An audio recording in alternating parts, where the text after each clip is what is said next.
வேதம் சொல்லுது, நீ என்ன திட்டம் போட்டாலும் ஒரு வார்த்தையை சொல்ல மறக்காதப்பா, மறக்காத. கர்த்தருக்கு சித்தமானால் நாங்களும் உயிரோடு இருந்தா இன்னதை செய்வோம். அப்படின்னா எந்த திட்டம் போட்டாலும் தேவன் இல்லாத திட்டம் தேவனுக்கு பிரியம் இல்லை.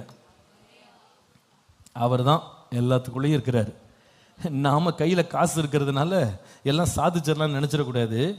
நம்மகிட்ட உடம்புல பலன் இருக்கிறதுனால திட்டங்கள்லாம் நிறைவேறும் நினைச்சிடக்கூடாது. அடுத்த நிமிஷம் என்ன நடக்கும் நமக்கு தெரியாது.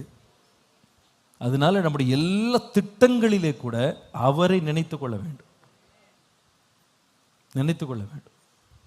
என்ன நடக்கும் நமக்கு தெரியாது. கர்த்தரை நம்ம எப்பவுமே சார்ந்து அவரை நம்பி நம்ம சொல்லும்போது எப்படி சொன்னா, கர்த்தருக்கு சித்தமா நான் God willing I will come, God willing I will do that. கர்த்தருக்கு சித்தமான நான் செய்கிறேன்.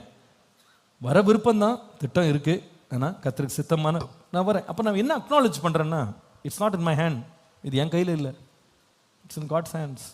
இது கர்த்தருடைய கருத்தில் இருக்கு.